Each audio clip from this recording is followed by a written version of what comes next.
Alright, what's up? So someone asked me to do a video where I show you all how to season cast iron slash carbon steel skillets, since those are the two of my primary pots that I use, and those do require seasoning and some maintenance. So I'm going to take you through the beginning of that process. The beginning of the process is definitely the most important part, because once you put it in the oven, and I do my seasoning in the oven, once you put it in the oven, it's basically on its own for an hour. But the beginning is where you have to make sure you're doing everything correctly. So I'll step you all through that process, and hopefully if you have cast iron or carbon steel, you feel more comfortable with using it because you know how to care for it. Or if you don't have these, now you feel more comfortable with getting them and adding them to your cooking tool set. So switch over here, and so this is my cast iron skillet. It's my carbon steel, and the main reason that I'm doing this, because I wasn't really planning on doing this for a while from now, is because today I sauteed some kale in this pot because I was roasting some broccoli in this one in the oven.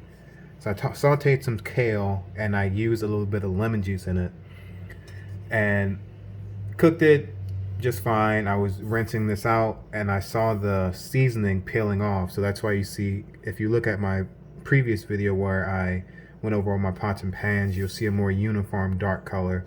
Whereas this time around, you see more of that silver underlying color.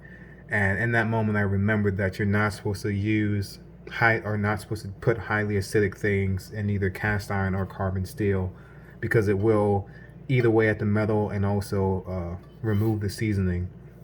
So that's what you're seeing here, that this is gray and this is much darker brown slash black. So because of that, I now have a perfectly good reason to season my skillets. So before you start the seasoning process, what you want to do is make sure that your skillets are free of any food scraps. So if there is like a bit of food that you didn't get out well, make sure everything is removed. It's nice smooth surface. There's no food bits left behind.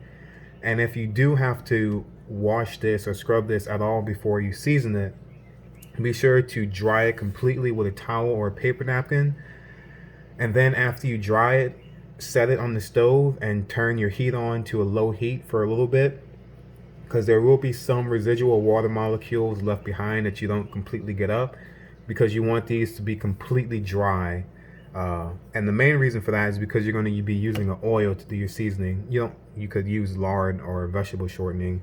I use oil, in particular canola oil, and I'll get into the specifics of canola oil in a second. But obviously oil and water don't mix, so if you have something like cast iron in particular where the surface is not completely uniform surface, there's some bumps and ridges that you can feel with your hand, you don't want little molecules of water to be in one of those ridges, one of those depressions, because then when you go to apply the oil to the surface, that's a spot where the oil that you're applying will never actually adhere to the skillet. And so after the seasoning is done, you'll have just little spots everywhere where it's not quite seasoned correctly, and those are going to be spots where food will stick in the future. So wash this out well. Don't use soap, but wash it well. Dry it by hand first, and then dry it on the stove on a low heat, and then you should be good. So I use canola oil for my seasoning. You can use a variety of different oils if you just search on the internet for, like, just use the keywords Lodge seasoning oil. You can find a chart where they give you a bunch of different oils that you can use for seasonings, and they also tell you what temperature you should season at. And so canola oil in particular has a fairly high smoke point of 425 degrees Fahrenheit. And the smoke point is important because you are going to season your cast iron and your carbon steel at the smoke point of whatever oil you're using. So like I said, canola oil has a smoke point of 425 degrees Celsius, so that's what we're going to set the oven to for seasoning purposes. And canola oil is one of several oils that is pretty neutral in flavor. So once you season it with canola oil, the residue, or not the residue, but the flavor of canola oil is not going to imbue itself into whatever cooking you do afterwards. And so I like to do pineapple upside down cake in this cast iron skillet. If you use something like avocado oil or sesame oil in particular, those have very strong flavors. So if you season this with sesame oil and then you're going to do your pineapple upside down cake, it may have a slightly different flavor than you want it, because the flavor of the seasoning from the skillet is actually coming off during the cooking process. So generally you want to use a neutral oil like canola oil, for example. Canola oil is pretty cheap. The brand doesn't matter. I just picked the cheapest one that I saw in the store that day. And this canola oil, for me, since I use olive oil for most of my cooking, canola oil is almost used exclusively for seasoning. And then if I happen to be making a roux for a gumbo, or just to thicken something, then I'll use canola oil. All right, so what you want to do is add just a very small amount of oil to your skillet. And you're adding a very small amount because if the layer of oil that you leave behind is too thick, then it'll actually become sticky as it starts to season in the oven. So you want to get as thin of a layer, or as thin of a layer of oil as possible. So this part of spreading the oil is actually going to be a two-step process. So add a little bit of oil in, get a paper napkin, and just start spreading it around. And make sure you get every single spot, every nook and cranny, because you want your pot to be completely seasoned on every possible surface that food could touch, and even on surfaces that food can't touch, because cast iron and carbon steel are metals that will rust. So they're not stainless steel, which is a metal that generally will not rust. These will rust if they're not careful properly. So even though you're not going to be cooking on the handle, for example, you still want to season that, because when you go to rinse it in the stove, or rinse it in the sink, not the stove, that doesn't make any sense. When you go to rinse it in the sink, you don't want the water that's in the sink to actually start rusting it. So you can see I'm applying it to the handle over here, just making sure I get everything really well. Now I'm even going to do the sides. So like I said, every surface you want to get covered, and we'll even do the bottom. And I know that didn't seem like a lot of oil, but once you start to spread it out, you'll notice that it really does go a long way.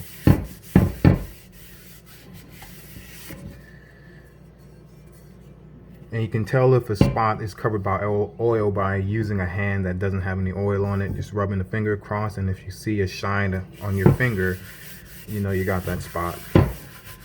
So yeah, you just want to make sure you get this done really well. And even though I'm going to do the carbon steel as well for the purposes of this video, the process is exactly the same, so I won't waste your time by doing both of those. And as I said when I first started this oiling process, you don't want to have too thick of a layer of oil. So what you want to do, after being careful with how much oil you add initially, and it's important that add a little bit of oil, start spreading, and if you get to a point where you feel like there isn't enough, add a little bit more, because it's more work to take the extra oil out than it is to add some oil. So now you're going to take another paper napkin that's fresh, go back over your pot, and start wiping again. And in this part, we're trying to remove as much of the free oil there is as possible, because ideally on a molecular level, you want a single layer of oil molecules to be present on the pot. If you have more than that, as I said, once you put it in the oven, only the first layer of oil is going to actually adhere to the surface of the metal.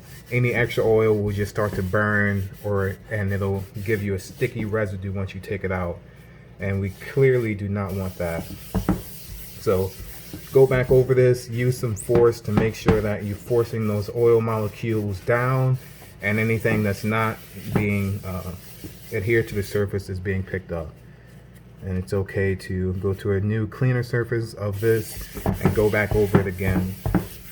And you can see that there's still shine to this. So when I first started this, it was dull looking, and there's still shine even though I'm doing my best to get out that extra oil. So there's oil here. It's just not as much as it was when I first poured.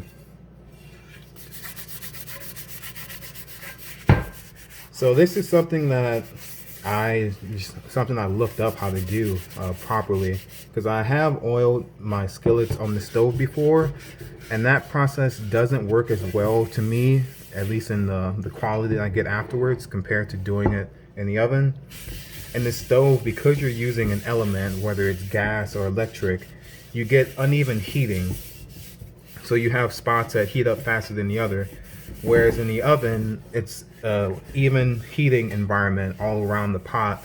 So you get even cooking, even adhering, and even seasoning across the pot.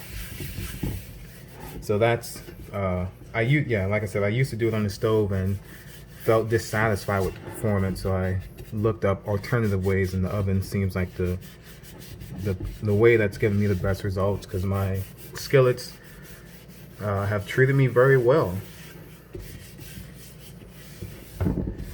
So I'll just